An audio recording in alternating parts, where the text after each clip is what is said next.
네, 안녕하세요. 고급 수영 9주차 수업 시작하겠습니다. 저번 주가 저희가 중간고사를 보았고, 그 다음에 저저번 주에 전체적인 리뷰하고, 그 다음에 벌써 시간이 조금 지났는데요. 저병에 대해서 조금 기억이 나시는 분도 있으실 테지만, 시간이 조금 지나면 자연스럽게 망각하는 게 기억의 어느 정도의 한계라고 생각이 됩니다. 따라서 늘 복습하고 다시 한번 생각하고 그 다음에 다시 또 내가 어떻게 해야 되지? 라는 것을 실질적으로 느끼게 된다면 그 필요성이 있어서 아무래도 조금 덜 망각하고 그러겠죠. 그렇기 때문에 여러분들 계속 반복이 중요합니다. 실기로 하는 수업은 몸으로 익혀서 나중에 본능적으로 그것을 할 수 있지만 여러분들 예로 뭐 어렸을 때 자전거를 세발 자전거를 탔다가 그 다음에 두발 자전거를 타게 되고 뭐 이렇게 타다 보면은 나이가 조금 지나서도 혹은 몇십 년 후에도 자전거를 탈 수 있는 그러한 어떻게 보면은 그러한 기억 그리고 신체가 그것을 알고 있고 그렇게 습득하는 경우가 있는데요. 지금은 어쩔 수 없이 수영장을 가지 못하는 상황에서 여러분들이 중요 핵심 내용들만 기억을 한다면 나중에 그 내용들을 어렴풋이 기억해서 물에 있을 때 한 번씩 포인트를 기억하면서 연습을 한다면 아무런 지식이 없는 상황에 접역을 하는 사람과 그래도 여러분들이 그 정도 포인트들을 기억하고 하는 사람의 영법은 차이가 벌어지겠죠. 그렇기 때문에 여러분들에게 이런 강의를 통해서 지식의 확장을 통해 원리를 알고 나아가서 여러분들이 수업 이후에도 물에 들어가서 수영을 할 수 있게끔 유도하는 게 이 강의의 목적이자 저의 바람입니다. 예, 이제 9주차 수업 시작하겠습니다. 네, 다음은 목차입니다. 목차는 여러분들 저번에서 호흡도 중요하겠죠. 여러분들이 영법을 하면서 호흡을 빼먹으면 숨을 안 쉬면서 접영을 할 수 있겠지만 몇 미터 못 나아가겠죠. 따라서 호흡에 대해서 한번 같이 알아보고요. 그 다음에 접영 동작의 전체적인 콤비네이션도 같이 이렇게 하면서 어떠한 협응이 필요하고 어떠한 연쇄적인 동작이 있는지에 대한 이해를 넓히는 시간 가져보겠습니다. 다음은 접영 포인트입니다. 포인트와 실력 향상 포인트 같은 건 아니고요. 그래도 맥락적으로는 비슷하지만 여러분들이 콕 집어서 이건 중요하다 싶은 게 포인트이고요. 다음엔 늘 저희가 영법을 배울 때 연습법 같이 배웠죠. 이런 연습법을 알아야 여러분들이 물속에서 조금 팔이 안 되는 것 같아 이러면은 다리는 조금 주의를 조금 없애는 거죠. 여러분들이 한 번에 한 5가지를 생각해야 된다면 상당히 어렵습니다. 저도 뭔가를 배울 때 한 번에 이것도 신경 쓰고 팔, 다리, 얼굴, 뭐 몸통, 어깨, 골반 이렇게 다 신경을 쓰면은 못합니다. 따라서 구분 동작으로 팔만 집중해서 수십 번 연습을 하고 그 다음 어깨 연습하고 뭐 골반 그 다음에 뭐 하체 중심 운동 이런 식으로 하나 세분화돼서 연습을 시작해야 됩니다. 따라서 이러한 연습법을 목적은 뭔가 팔만 연습을 하거나 다리를 연습한다거나 조금 병목 현상이라고 하죠. 너무 많은 주의를 생각을 하면은 여러분들이 5개를 생각하면 병의 입구가 어떻죠? 병의 입구는 좁아요. 따라서 사람이 한 번에 생각할 수 있는 거는 병의 입구처럼 상당히 좁다고 생각을 합니다. 근데 5개를 생각하면 하나밖에 병 입구로 못 나가는데 4개가 막히겠죠. 그런 것을 병목 현상이라고 합니다. 따라서 여러분들에게 연습법을 통해서 영법 중에 하나만 신경 쓰게, 팔만 신경 쓰게, 혹은 호흡만 신경 쓰게, 혹은 발차기만 신경 쓰게 이렇게 연습법을 통해서 여러분들이 단계별로도 할 수 있고요. 그 다음에 난이도를 좀 낮춰서 할 수도 있고요. 그래서 연습법도 꼭 필요하고요. 늘 많이 강조하는 거죠. 마지막으로 실력 향상 포인트. 이 수업이 끝난 후에 여러분들이 실력 향상 포인트는 꼭 기억해서 나중에 영법을 누군가를 알려줄 때 이 네 가지를 딱 알려주고 그 핵심 기둥과 같은 거죠. 나무를 그릴 때 기둥을 먼저 그리고 그 다음에 가지, 나뭇잎, 뿌리 이렇게 그린 형식으로 가장 기둥과 같은 역할입니다. 실력 향상 포인트는 늘 메모하고 기억하고 꼭 알아두시길 부탁드리고요. 마지막으로 저병의 팔입니다. 팔 동작, 다리 동작, 호흡 동작 이렇게 구분한 이유 제가 앞에서 병목 현상을 방지하기 위해서 한다라고 이야기했습니다. 이제 같이 수업으로 들어가 보겠습니다. 네, 저병의 호흡입니다. 앞에서 이야기했듯이 호흡 상당히 중요하다고 했죠. 왜냐면은 영법을 하면서 호흡을 안 할 수 없기 때문에 저번에 저희 세계강주 수영선수권 대회에서 평영 시합한 거 다들 보았죠. 평영 시합시 호흡의 각도를 생각하게 되면 조금 파란색으로 얼굴을 많이 드는 사람을 보면 약간 초보자 같다 라는 생각 조금 드시나요? 네, 모두 다 저건 좀 과하다, 좀 투머치하다라고 생각을 할 수 있습니다. 지금 상당히 생존을 위해서 고개를 급격히 위로 즉각적으로 많이 드는 첫 번째 모습이고요. 그렇게 되면은 오른쪽 보시면 힘의 방향이 일단 위를 향하고 그 이후 급격한 각도 거의 90도로 돼서 수면으로 돌아오기 때문에 몸의 움직임이 커져서 감속하게 됩니다. 위로 직각으로 많이 올라간 만큼 그 다음 직각 방향으로 수직으로 밑으로 많이 내려가겠죠. 그렇기 때문에 평형 영법을 살짝 빗대어 표현을 하면은 평형은 약간 45도로 앞으로 막 선수들이 빠르게 전진하는 모습 약간 그 장면 기억해 주시면 각도가 생각보다 호흡의 각도도 중요하다라는 생각을 할 수 있죠. 결과론적으로 보면은 거리에 가속의 차이가 난다라고 이 공백 여백이 있죠. 난 별로 얼굴을 들지 않는다입니다. 상당히 선수처럼 효율적으로 뭔가 진짜 호흡하는 만큼만 딱 위로 올라오면서 진행 방향과 거의 유사하게 앞에 방향으로 나아가는 그러한 두 번째 밑에 빨간색 방향이 보이죠. 거의 45도, 거의 40도 가까이 낮게 네, 진행 방향으로 호흡만 간단히 하고 그 다음에 진행하는 모습입니다. 턱이 수면에 나올 정도로만 얼굴을 들고 호흡하면 몸을 위아래로 움직이는 것을 최소화할 수 있습니다. 불필요한 움직임 없이 불필요한 움직임은 자유형에서도 많이 이야기했었죠. 움직임이 없이 다음 동작으로 이어질 수 있게 해서 최소한의 감속이 이루어질 수밖에 없지만 최소한의 감속입니다. 그리고 추진력을 유지할 수도 있다라고 표현을 했습니다. 여기서 강조해야 될 건 최소한의 감속을 위해서 호흡을 직각으로 위로 하는 게 아니고 약간 45도 방향으로 턱이 수면에 나올 정도 상당히 섬세한 호흡이겠죠.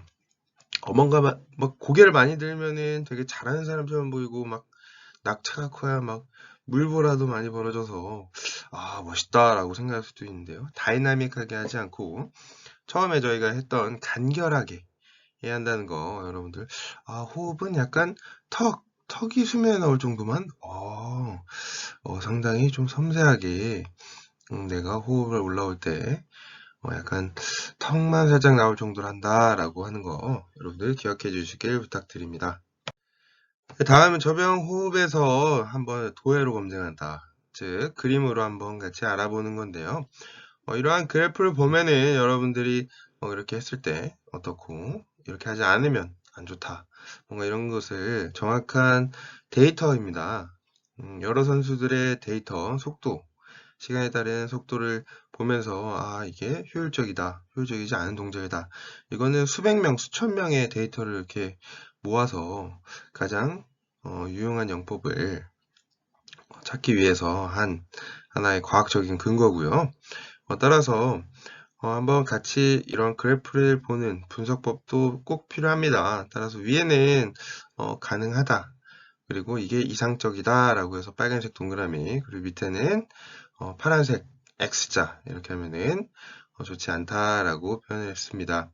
앞에 사진과 비슷하죠. 가속의 차이가 생기는 것은 발생이 되고요. 아래쪽을 향한 벡터도 완만하게 하고 그 다음에 위쪽을 향한 벡터가 완만하게 하는 것을 통해서 가속의 결과적인 차이가 난다라고 표현을 합니다. 밑을 보면은 낙차가 크다고 했죠. 아래쪽을 향한 벡터가 커지고 위쪽을 향한 벡터가 커진다라는 표현을 했습니다. 위쪽을 향한 벡터가 전진을 멈추게 한다라고 표현을 했고요. 얼굴을 들고 호흡을 할 때 힘의 작용을 도해로 이렇게 만들어 보았습니다. 상체가 일어나면서 힘이 향하는 방향, 힘이 향하는 방향 벡터가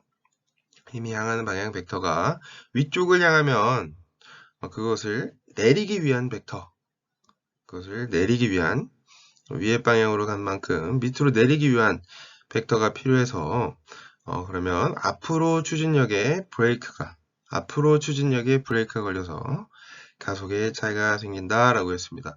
여기서 힘이 향하는 방향을 벡터라고 표현했는데요. 따라서 위로 많이 올라간 만큼 밑으로 많이 내려간다. 따라서 너무 위로 향하는 방향을 많이 하게 되면 여러분들이 위로 한 만큼 밑으로 또 내려가야 되는 하나의 어떻게 보면 중력을 통해서 위로 올라갔다가 밑으로 내려가는 게 사람이 계속 중간에만 가만히 있을 수 있지만 호흡을 너무 의도적으로 과하게 하면은 위로 올라가고 그만큼 밑으로 내려간다라는 것을 한번 이렇게 그래프로 알아보았습니다.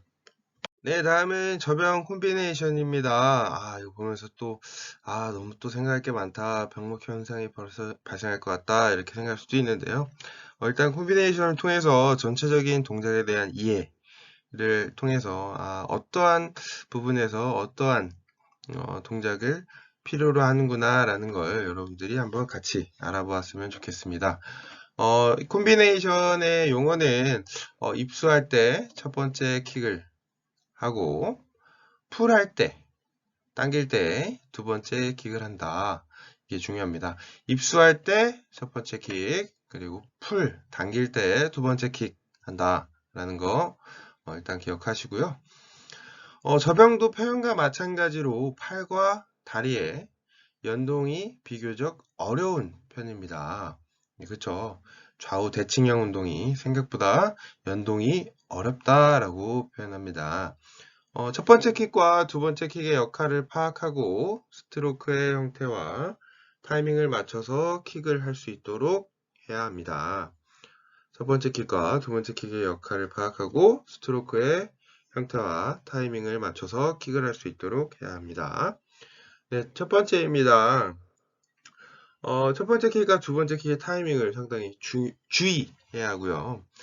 저병에는 추진력을 만드는 첫 번째와 균형을 잡는 두 번째 킥 있습니다. 다시 한번 강조하면 추진력을 만드는 첫 번째 킥, 그리고 균형을 잡는 두 번째 킥.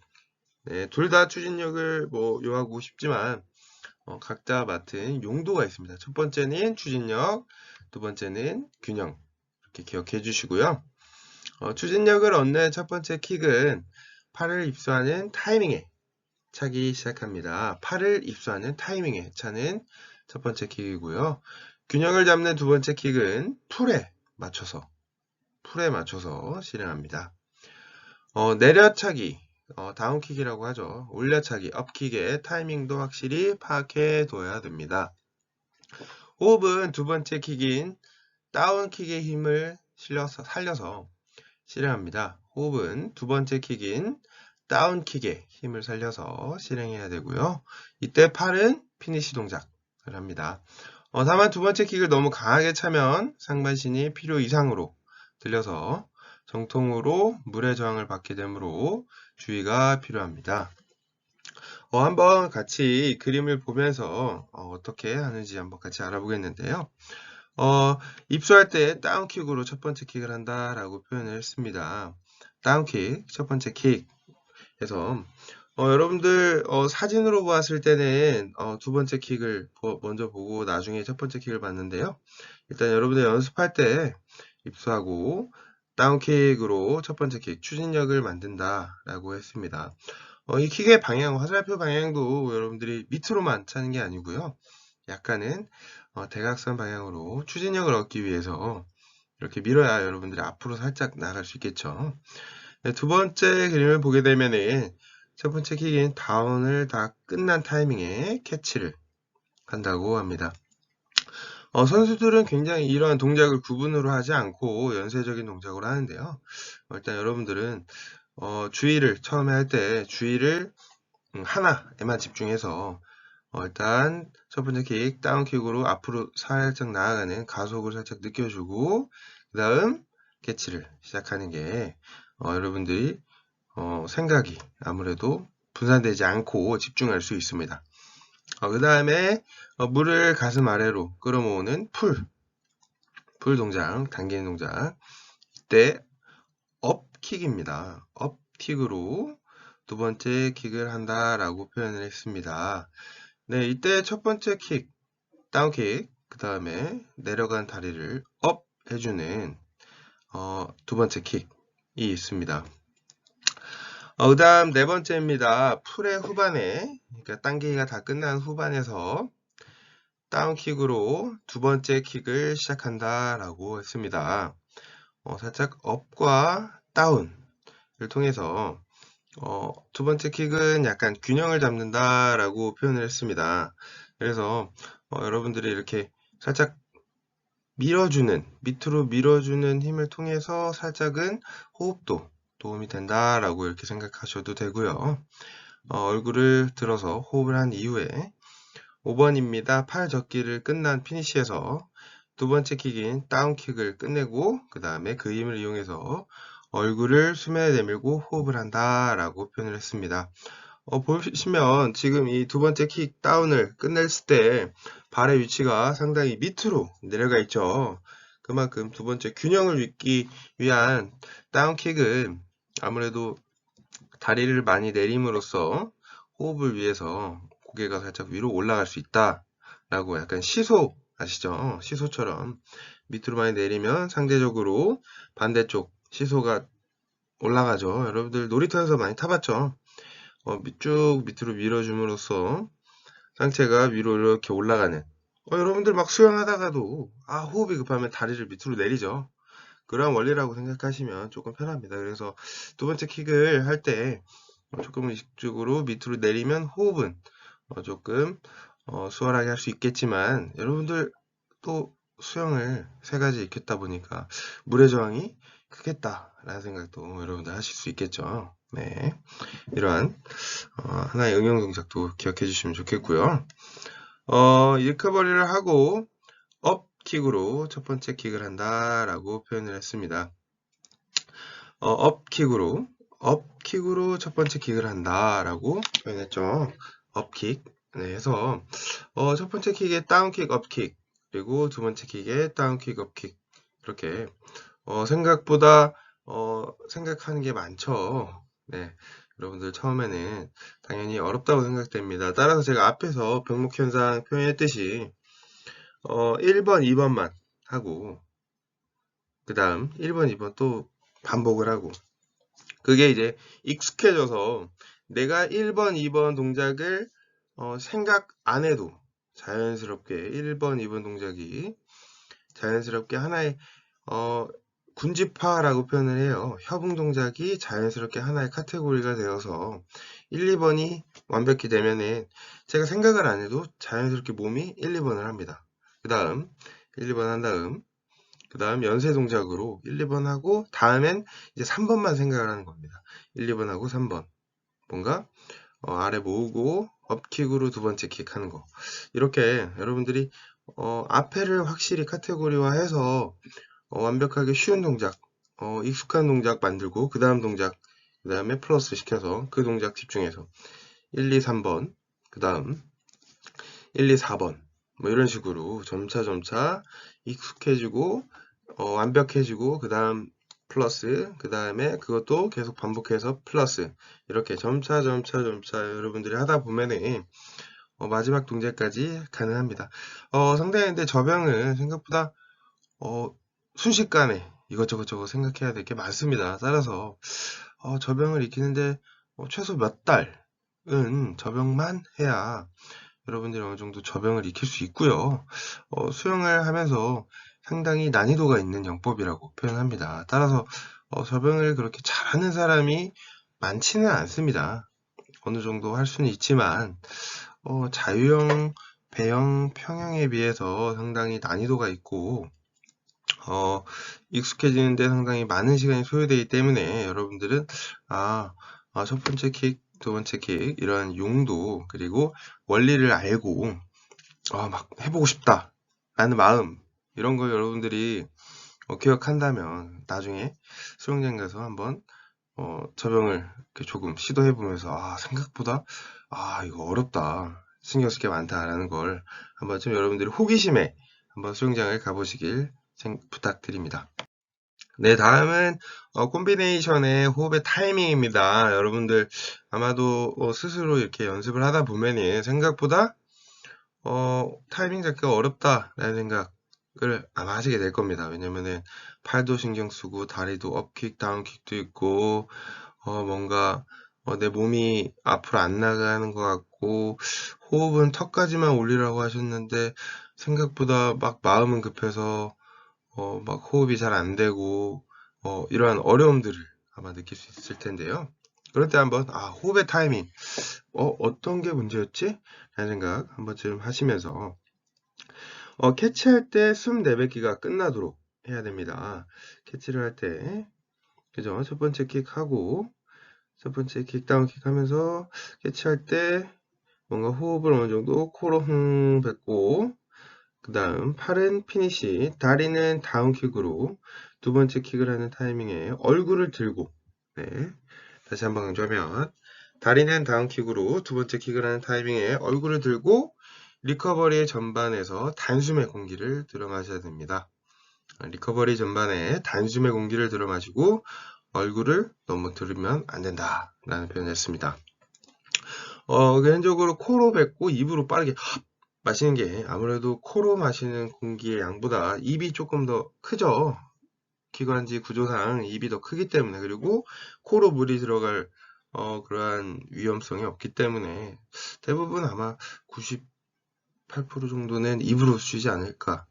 호흡을 빨리 마실 수 있기 때문에 입으로 빨리 마시고 뭔가 내가 캐치할 때 캐치하기 전에 뭔가 코로 뱉고 두 번째 킥 다운킥 할 때 얼굴 들고 빠르게 입으로 마시고 다음 약간 코로 살살살살 뱉고 입으로 마시고 빠르게 이렇게 한다라는 거 여러분들 한번 하다 보면 턱만 살짝 나오게 그렇게 해야 여러분들 브레이크 덜 밟힌다 라는 생각 한 번쯤 하다 보면 조금 애로사항이 있을 때 내가 턱을 너무 많이 들었나? 혹은 호흡이 좀 딸릴 때 내가 호흡을 코로 충분히 뱉지 못했구나 라는 생각 한 번쯤 피드백을 스스로 할 수 있기를 바랍니다. 네, 다음은 접영 포인트입니다. 실내 항상 포인트처럼 여러분들이 하나의 일련의 관절 중에 이러한 포인트들은 기억해야 여러분들이 아직 접영을 처음 하더라도 이 포인트만 기억해도 접영하네 약간 객관적으로 봤을 때 이 포인트만 지켜도 접영 배웠네. 근데 배운 지 얼마 안 됐구나. 이런 생각 아마 접영 숙련자들 그리고 고수분들이 이렇게 보았을 때 어느 정도 했는데 아직 좀 초보구나 하겠지만 접영을 한다. 막 살려고 뭐 이렇게 움직이는 게 아니고 그래도 영법을 조금 배우긴 했네 라는 생각 이렇게 하기 위해서 여러분들 이렇게 쭉 나아가다 3번 동작 보이죠? 입수 후에 바로 캐치한다 라고 표현을 했습니다. 입수 후에 바로 캐치한다. 그때 이미 다운킥으로 첫 번째 킥을 한 상태죠. 다운킥으로 첫 번째 킥을 한 다음 그 다음에 첫 번째 다운킥이 끝날 타이밍에 캐치 이렇게 하는 거 첫 번째 다운킥 하면서 캐치 한다는 거 여러분들 꼭 기억해 주시고요. 그 다음 물을 가슴 아래로 모으는 물을 가슴 아래로 모으는 풀 동작과 그때 업킥으로 두 번째 킥을 하는 모습 그죠? 업킥으로 두 번째 하는 모습. 그리고 풀의 후반에서 다운킥으로. 풀의 후반은 또 다운킥입니다. 풀의 후반은 다운킥으로 두 번째 킥을 시도하고요. 이때 호흡을 하는 겁니다. 네. 앞에서 가슴을 끌어모으는 풀 동작이 조금 생략되었는데요. 3번에서 4번 사이가 물을 가슴 아래로 끌어모으는 풀을 하면서 업킥으로 두 번째 킥입니다. 킥이 두 번째 킥이 업킥 그리고 다운킥 두 개 있다는 거 여러분들 꼭 기억해 주시고요. 따라서 4번 동작은 풀의 후반 다운킥으로 두 번째 킥 하는 것과 호흡을 통해서 얼굴을 들어주는 모습입니다. 그 다음 5번은 팔 접기를 끝낸 피니시에서 두 번째 킥인 다운킥을 끝나고 이 힘을 이용해서 얼굴 내밀고 호흡을 하는 거고요. 그 다음에 리커버리가 끝난 후 업킥으로 첫 번째 킥, 그리고 얼굴을 물속에 되돌리는 모습입니다. 이 동작이 그 다음 7번으로 쭉 이어지고요. 다시 팔꿈치를 세워서 얕은 곳, 깊은 곳이 아니죠. 얕은 곳에 물을 뒤쪽으로 젓는, 네, 얕은 곳에 물을 뒤쪽으로 젓는, 이때 풀 동작이겠죠. 캐치 동작은 조금 생략되고, 풀 동작에 대한 가슴 아래로 끌어모으는, 그 다음에 이때 킥은 어떻게 하죠? 두 번째 킥이긴 한데요. 이때 업킥, 두 번째 킥 중 업킥 한다는 거. 그 다음에 풀 후반이 조금 생략됐죠. 풀 후반 후에 다운킥 두 번째 킥 했고요.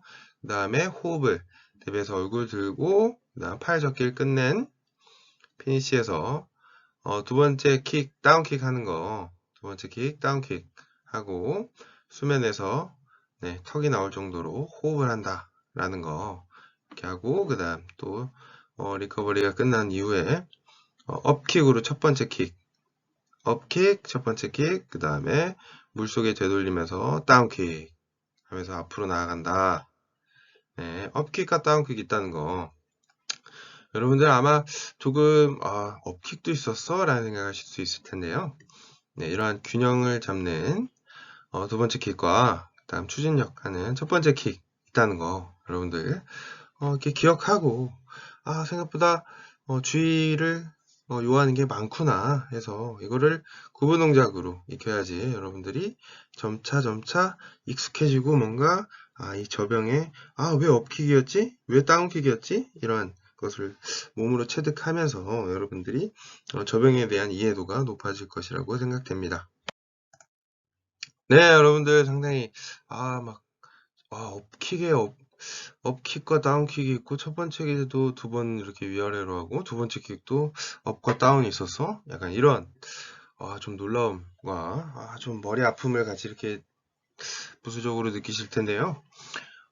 일단은 여러분들이 당장 저병을 마스터한다라는 목표보다는 그냥 여러분들이 나중에 강이나 바다 혹은 계곡에 가서 모두 다 자유형과 평형과 배형을 막 할 때 여러분들 그때 수업 시간에 어느 정도 호흡과 팔, 다리는 알겠어. 그래서 물에서 쭉 가다가 뭔가 캐치도 하고 그죠? 입수할 때 뭔가 첫 번째 킥 다운킥 하고 그 다음에 캐치하고 뭔가 가슴 아래 끌어 모았다가 풀 하면서 업킥으로 두 번째 그 다음 풀 후반에서 다운킥으로 두 번째 이때 호흡 해서 얼굴 들고 팔 접기 끝낸 후에 두 번째 킥 다운킥 그 다음에 얼굴을 수면에 내밀고 호흡 그 다음에 리커버리 업킥으로 첫 번째 이렇게 하고 물로 되돌아간다 라는 걸 한번 생각하면 물에서 있는 시간이 조금 더 다른 친구들보다 더 의미 있고 재밌는 뭔가 내가 마스터하고 싶어 하는 그런 마음 뭔가 욕심 이런 게 조금 생길 것 같습니다. 네. 그거에 대한 연습법으로 헤드어풀이라는 연습법을 가지고 왔는데요. 여러분들 모두 다 헤드어풀은 워낙 많이 해서 다 알 것이라고 생각이 됩니다. 일단 풀브이라는 도구 혹은 우리 수영장에서는 킥판이라고 하죠. 킥판을 통해서 머리를 들고 하면은 캐치를 빠른 타이밍으로 할 수 있다는 거, 여러분들. 이렇게 머리를 들면은 부심과 중심이 어떻게 되죠? 네, 부심이 위로 이동할까요? 아래로 이동할까요? 부심, 몸을 이렇게 떠오르게 하는 중심이죠. 부심이 위로 이동을 합니다. 중심과의 거리가 멀어짐으로 몸이 쉽게 가라앉습니다. 즉 이렇게 고기를 들면은 부심과 중심의 거리가 멀어져서 몸이 쉽게 가라앉습니다. 그래서 가라앉지 않기 위해서 의도적으로 고개를 들어서 가라앉지 않기 위해서 아무래도 빠른 피치를 할 수 있겠죠. 팔을 빠르게 합니다. 팔을 빠르게 스트로크를 하기 때문에 따라서 이때는 빠른 타이밍으로 힘찬 캐치를 할 수 있게 되어서 여러분들이 팔 동작을 생각보다 빠르게 계속 지속적으로 하고요. 팔로 당기는 기분, 그리고 팔의 근력이 상당히 당기는 기분 들 수 있습니다. 저도 오랜만에 접영을 하면은 어떻게 보면은 웨이트 트레이닝 용어로 벌크업이 된다고 표현을 하죠. 막 이 광배근과 2두, 3두가 그리고 이 대흉근도 그 웨이트 트레이닝 무리하게 했을 때 근육이 약간 근육이 무리하게 과도한 근력을 사용하게 되면은 근 조직들이 이렇게 손상이 벌어지면서 근세포가 커지는 그런 근 조직의 크기가 커지는 이러한 상황이 발생이 되죠. 그래서 저도 막 바다에서 작년 여름에 바다에서 이렇게 수영을 할 때 접영을 많이 했더니 이 광배근과 이런 게 벌크업이 또 바다에서 하다 보니까 상당히 발생하는 걸 느끼면서 바다에서 운동 제대로 했네라는 생각을 한번 했었던 네, 그런 추억이 있습니다. 따라서 여러분들이 정말 헤드어프를 해서 접영을 하게 된다면 상당히 생각보다 야 이거 근육 운동 많이 되네 라는 생각 한 번쯤 해보실 수 있습니다. 네, 다음은 용어는 접영풀 자유형 킥입니다. 네, 상당히 앞에서 얘기했던 자유형 킥을 하면은 다리는 거의 신경 쓸 필요 없겠죠. 여러분들이 지금 머리 아파하는 첫 번째 킥의 업킥 다운킥, 두 번째 킥의 업킥 다운킥이 없어졌습니다. 상당히 좋죠. 머리 막 신경 안 써도 되고 그러면은 팔에만 집중할 수 있겠죠. 팔과 호흡, 상체 동작만 생각하면서 하면은 아무래도 접영이 쉬워지겠죠. 다리를 이렇게 한다는 걸 다 잊고 일단은 킵 해두고 상체만 집중을 하는 겁니다. 따라서 스트로크는 접영, 킥은 자유형을 통해서 익히는 거고요. 접영 특유의 돌핀킥, 돌핀킥이 아닌 자유형의 플러터킥입니다. 플러터킥 기억나시죠? 깃발이 나부끼듯이 플러터킥으로 수영함으로써 몸이 위아래로 움직이는 것을 불필요한 움직임을 상쇄시켜주고 플러터킥을 통해서 자유의 플러터킥을 통해서 이 연습을 통해서 머리와 상체가 크게 움직이지 않는 억제된 움직임을 이러한 자유형 발차기를 통해서 익힌 후에 그 다음에 접영을 하는 것입니다. 이렇게 구분 동작을 통해서 혹은 여러분의 주의를 한 곳에 집중시킴으로써 여러분들이 일단 상체가 접영과 익숙해지고 그걸 수십 번, 수백 번, 수천 번 반복을 하다 보면 상체 동작이 완벽해졌을 때 나의 상체 동작에 맞춰서 이제 하체 동작만 신경을 쓰는 겁니다. 두 번째 킥, 업다운, 첫 번째 킥, 업다운. 이것을 상체 동작은 익숙해져서 완벽하게 자연스럽게 어떻게 보면 돌핀킥과 연동이 될 수 있게끔 상체를 연습한 후에 그 다음 하체를 하게 되면은 상당히 여러분들 실력에 향상이 됩니다. 한 번에 적용을 한다는 거 이것은 거의 운동의 천재가 와도 조금 어렵다라고 표현합니다. 네, 단번에 적용을 한다는 건 정말 쉽지 않은 동작입니다. 운동을 잘하는 사람도 생각보다 고난이도의 동작이기 때문에 일단은 여러분들도 플러터킥, 하체는 이렇게 하고 상체는 저변을 연습하는 이런 구분되는 연습법을 통해서 여러분들이 영법에 진전이 훨씬 빨라집니다. 이렇게 해야 더 재미도 있고요. 한 번에 저병의 상체와 하체, 호흡을 연동시킨다. 이건 무리입니다. 상당히 희망 고문이고요. 그렇게 하게 되면은 나는 왜 이렇게 못하지? 라는 이런 생각을 할 수 있기 때문에 처음에 여러분들 연습할 때 일단은 상체 마스터, 그 다음에 뭐 하체 마스터 뭐 이렇게 구분적으로 해야지 여러분들이 익히기 편하고요. 제가 이런 부분을 강조한 이유가 여러분들이 연습할 때도 그렇지만 여러분들이 누군가를 가르쳐 줄 때 저병 이렇게 하고 뭐 첫 번째 킥에 업다운, 두 번째 킥에 업다운이 있고 뭐 연동되게 해야 되고 막 이런 지식들을 한 수십 가지 되는 지식들을 알려주었을 때 초보자가 네 알겠습니다. AI 컴퓨터처럼 탕탕 탕탕 이렇게 할 수 있을까요? 네, 10명 중에 9명, 9.5명, 거의 10명 가까이 95% 이상은 못한다고 저는 확신을 합니다. 초보자, 수영 초보자한테 이것을 한 번에 익힌다? 이거는 불가능하다고도 표현을 하고요. 과감히.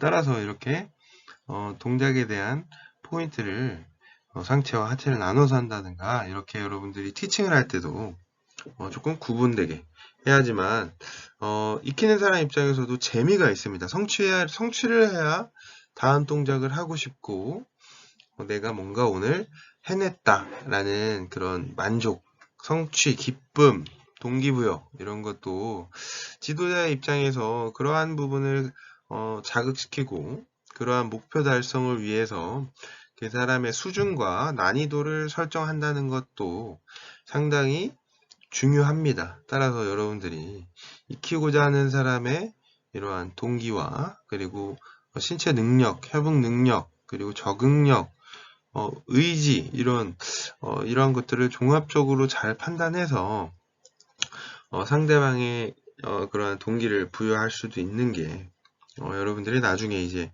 수영 지도자가 되었을 때 갖춰야 될 필수적인 요소고요. 그렇기 때문에 이러한 연습법 꼭 기억해 두시고 나중에 혹시 자기가 연습할 때 혹은 내가 사랑하는 사람과 물에 있을 때 이렇게 티칭을 하게 되면은 너무 재밌어. 지금 상체만 하니까 되네. 너무 재밌어. 하체도 알려달라고 막 이렇게 오히려 적극적으로 배우는 사람을 이렇게 자극시켜 줄 수 있는 것도 여러분들의 의무 혹은 여러분들이 필요한 이러한 티칭 능력이라고 생각됩니다. 네, 다음은 한팔 저병 풀입니다. 오른팔은 편체로 수영을 하게 되고요. 이렇게 하시는 분들은 간혹 수영장 가면은 보게 됩니다. 한팔 킥판 잡고요. 양팔 다 신경 쓰기에 조금은 머리가 아프기도 하고 다 신경 쓸 수 없기 때문에 한팔 저병 풀을 하고요. 목적은 올바른 스트로크와 킥의 타이밍을 몸에 익힌다 라고 표현을 했습니다. 스트로크와 킥의 타이밍을 몸에 익히는 연습이고요.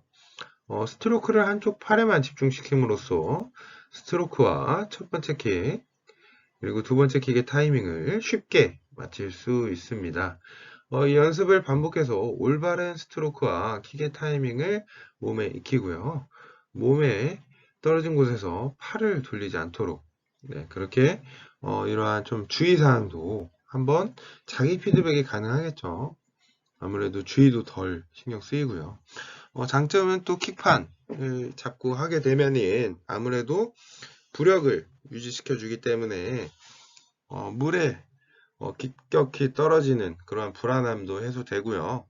그리고 호흡도 보다 수월하게 할 수 있기 때문에 저는 개인적으로 한팔 저병 풀을 할 때 한쪽 팔에는 수영장 가시면 킥판이 상당히 많습니다. 킥판 하나 양해 구하고 빌려서 한 팔은 어느 정도 부력을 유지해주고 호흡도 안정된 상태에서 반대쪽 팔로만 한쪽 팔로만 이용해서 팔에 캐치, 풀, 피니시 동작, 리커버리 하면서 다리를 이렇게 살짝살짝, 이때 다운, 이때 업, 오케이, 이때 또 다운, 업. 이 타이밍만 연습하는 겁니다. 실질적으로 한 번에, 리허설이죠.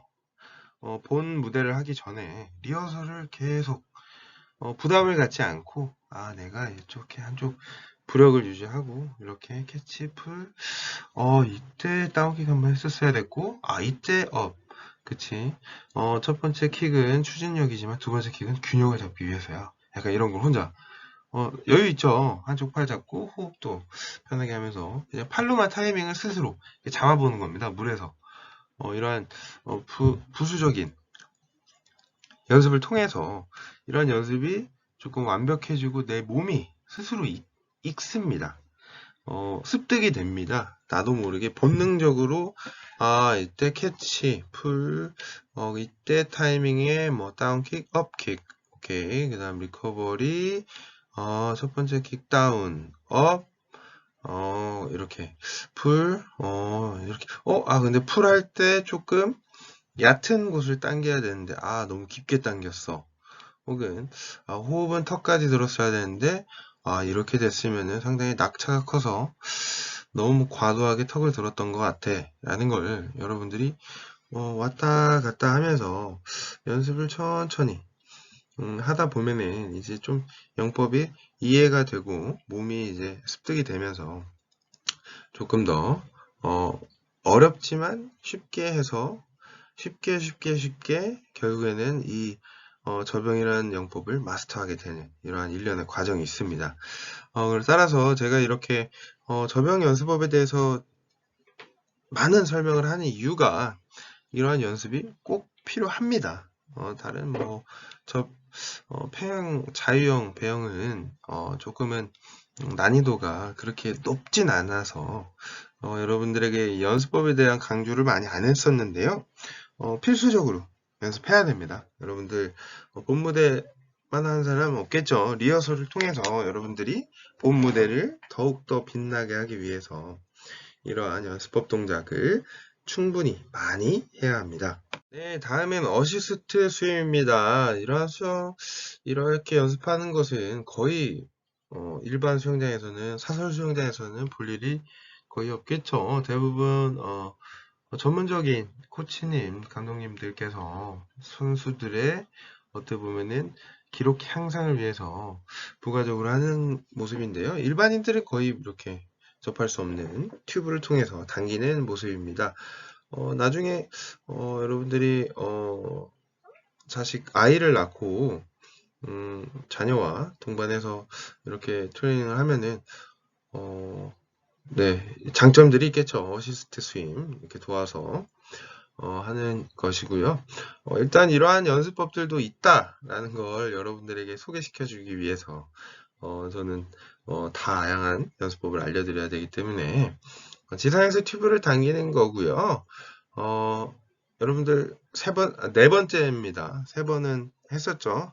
세 번 했었고 네 번째 이제 제가 얘기 안 해도 다 알죠. 자기가 수영하는 것보다 빠르게 누가 당기기 때문에 저항을 엄청 받겠죠. 빠르게 가는 만큼. 그래서 내 몸에 좀 어디 저항이 많이 돼서 내가 이 저항을 조금 줄여야겠다라는 생각을 막 얼굴로 막 물이 계속 부딪히면은 내가 고개를 너무 들었구나. 혹은 막 앞으로 나아가는데 막 계속 어깨, 가슴에 막 물을 많이 부딪혀 그러면 내가 스트림라인을 조금 빠르게 해야겠구나. 왜냐면 계속 누가 당기는데 막 얼굴과 몸통으로 물을 계속 부딪히면은 바로 이게 체감이 느껴지겠죠. 그래서 따라서 이 목적이 저항이 적은 자세를 한다는 거. 그리고 속도에 맞춰서 조금 더 빠르게 그리고 약하게 스트로크를 하면은 이런 속담이 있겠죠. 간의 기별도 안 간다. 라는 이런 그런 것처럼 나의 속도에 맞춰서 조금 더 빠르게 힘차게 스트로크를 한다는 거, 킥을 한다는 거, 그러한 다양한 목적이 있죠. 그래서 하면은 타이밍도 점점 정확하게 맞출 수 있고요. 그래서 불필요한 감속 없이 영법을 할 수 있다는 어시스트는 축구에서도 뭔가 돕다라는 영어겠죠. 어시스트 스윙을 통해서 이렇게 다양한 연습을 하게 되면은 저병 연습하는 게 지루하지 않겠죠.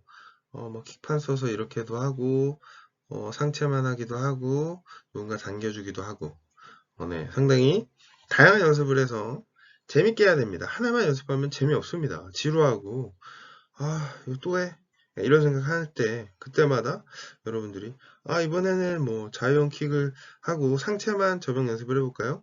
혹은 킥판으로 이쪽 팔만 잡고 반대팔만 하면서 킥과 팔의 협응 동작을 한번 해볼까요? 혹은 오른팔 했으면 왼팔 한번 또 반복으로 하고 그 다음에 어시스트 스윙 그리고 레지스트 스윙 앞 뒤에 설명할 텐데요. 이런 다양한 연습법 알고 있다면 배우는 사람도 재밌습니다. 네, 이렇게 다양한 연습법이 있다는 거 여러분들 기억해 주시길 부탁드립니다. 네, 다음은 레지스트 스윙입니다. 앞에서 간단히 이야기했죠.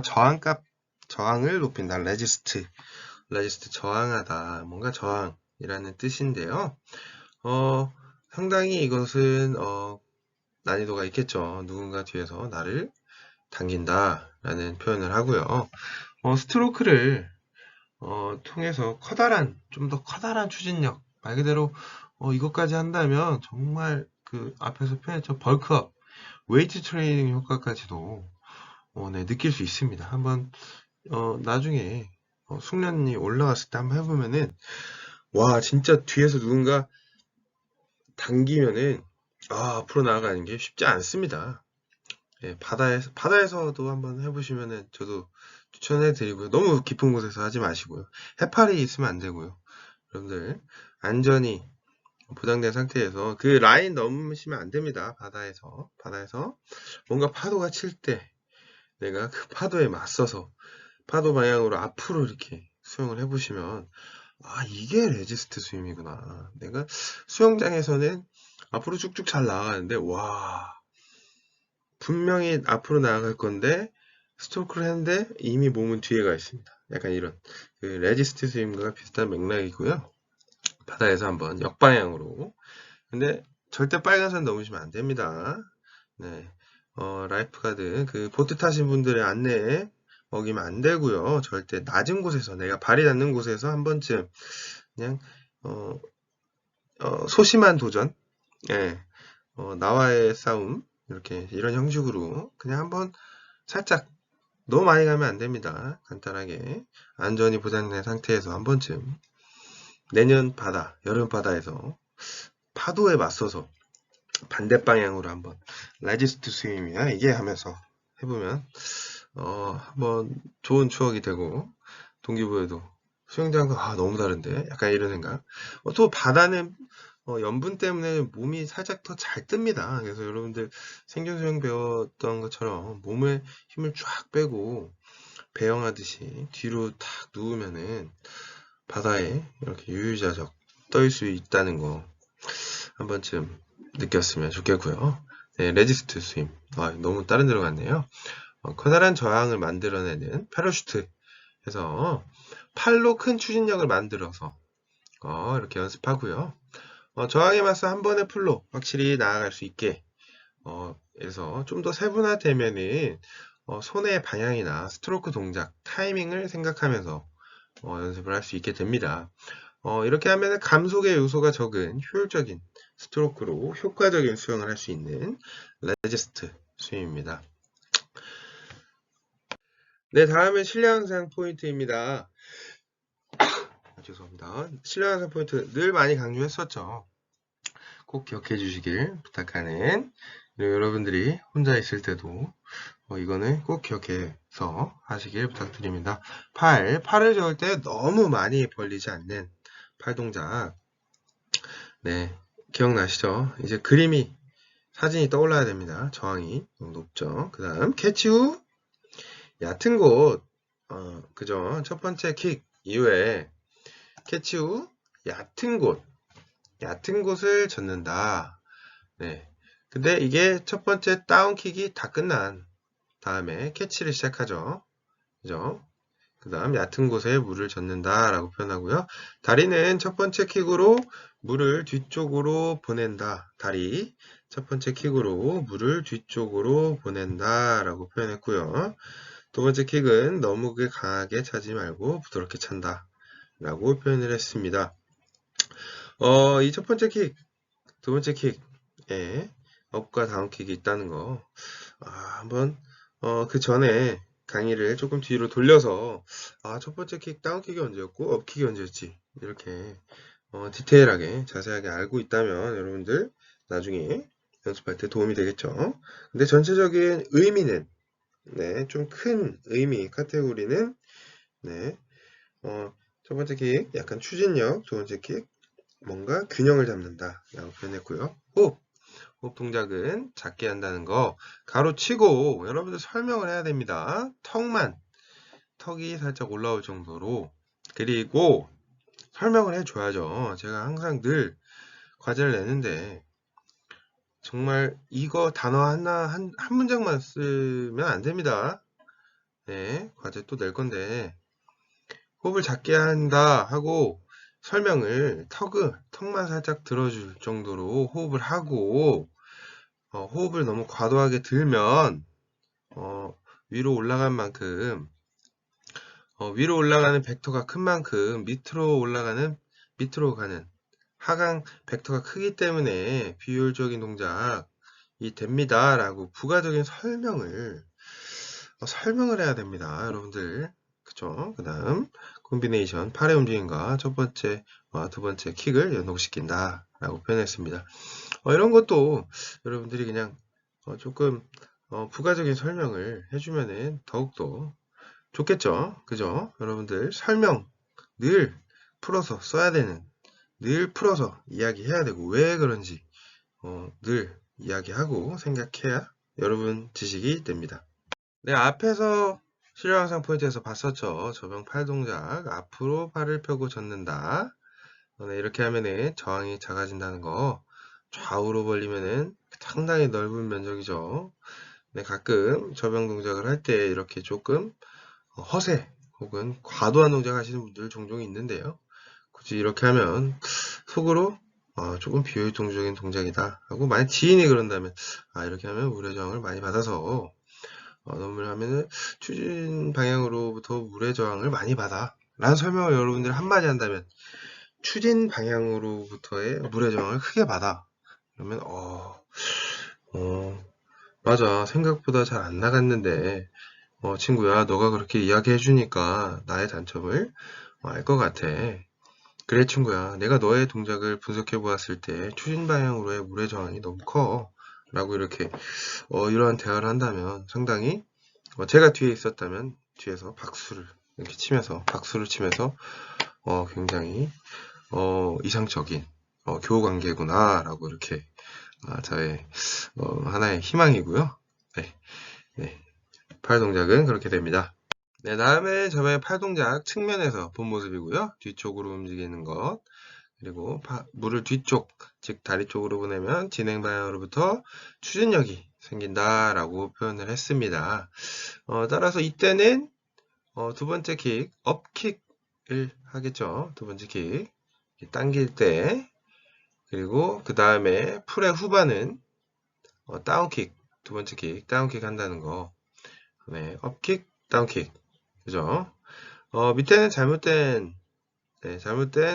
NG죠. 잘못된 모습 아래로 하게 되면은 벡터도 표현했었고요. 그 다음에 불필요한 움직임, 추진력에 방해가 된다라는 거 여러분들 꼭 기억해 주시길 부탁드립니다.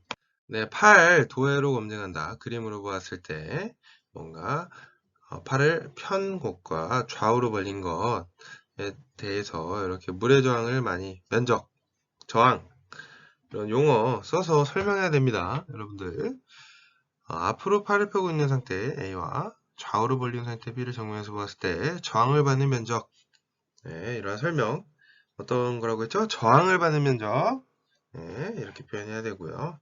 물과 맞닿는 면적 이렇게 설명해야 됩니다. 저항도 커져서 감속으로 이어진다. 저항이 커져서 감속으로 이어진다 라고 표현하는 거 여러분들 꼭 설명을 해야 됩니다. 네, 세분화돼서 접용 팔꿈치를 당겨서 젓는. 네, 그쵸. 팔꿈치를, 그러니까, 이렇게 표현을 하면은 팔꿈치가 먼저 움직이고, 그 다음에 손바닥이 나중에 따라오는 동작입니다. 이렇게 되면은, 어떻게 보면은, 야구에 비교를 하면은, 팔꿈치 당기고, 손바닥이 조금 더 빠른 스트로크, 토크를 발생시킬 수 있는데요. 왜냐면은, 어떻게 보면 채찍과 같은 표현을 하죠. 이게 이 중심과 이 끝에 그 원심력, 이 거리에 비례하겠죠. 그래서 좀 더 빠르다고 생각할 수도 있는데요. 팔꿈치가 움직여버리면 일단 기준점이 바뀌게 되기도 해요. 이게 문제점이기도 하고요. 그 다음에 물을 아래쪽으로 밀어내게 돼서 상당히 추진력 분산된다는 거, 이런 걸 여러분들이 내가 만약에 호흡이 조금 안 되거나 뭔가 저병에 문제가 생겼을 때, 내가 이 팔꿈치가 조금 기준점이 이동했구나라는 거, 자기 피드백을 위해서 제가 이렇게 다양한 이러한 동작을 보여드린 겁니다. 이건 잘못된 동작입니다. 팔꿈치가 먼저 움직이면 안 된다는 거, 팔꿈치가 먼저 움직이면 안 됩니다. 네, 다음은 옳은 동작, 팔꿈치를 의도적으로 여러분들이 이렇게 세워서 물을 당겨줘야 더 많은 면적을 당기기도 하지만 여러분들이 팔꿈치부터 움직이게 되면 밑에 방향으로 민다. 그래서 팔꿈치를 의도적으로 좀 과하게 조금 생각보다 의도적으로 세워서 그 다음에 뒤로 당겨준다는 거. 팔꿈치 세워서 앞에부터 많은 면적을 당겨서 팔꿈치 세워서 앞에 물까지 당겨서 많은 물을 쭉 뒤로 밀어준다는 거. 이렇게 해야 확실하게 추진력이 크게 생깁니다. 네, 오늘 저병에 대해서 한 번 더 알아보고 같이 한번 기억해보고 연습법에 대한 의미에 대해서 한 번 더 여러분들께 수업을 했고요. 이러한 연습법에 대한 진정한 의미 그리고 이러한 배우는 사람 입장에서 그런 난이도 그리고 흥미 또 저는 상당히 중요한 요소라고 생각됩니다. 그리고 동기부여를 여러분들이 어떻게 시켜주는가에 따라서 배우는 입장에서 정말 눈빛이 초롱초롱하게 재밌게 1시간이 언제 지났지? 라고 이렇게 다음에 또 하고 싶어 라는 생각이 들게끔 여러분들이 티칭을 하는 것도 하나의 교육자 그리고 여러분들이 나중에 누군가를 가르칠 때 필수 요소라고 생각이 됩니다. 오늘은 이렇게 저병 한번 리뷰하는 것으로 수업 마치겠고요. 다음에는 또 저병을 하겠습니다. 첫 번째 킥, 두 번째 킥의 업다운 이 부분을 조금 강조해서 여러분들이 헷갈리지 않고 자연스럽게 할 수 있도록 제가 도와드리겠습니다. 네, 이것으로 수업 마치겠고요. 지금까지 시청해 주셔서 감사합니다. 네, 마치겠습니다.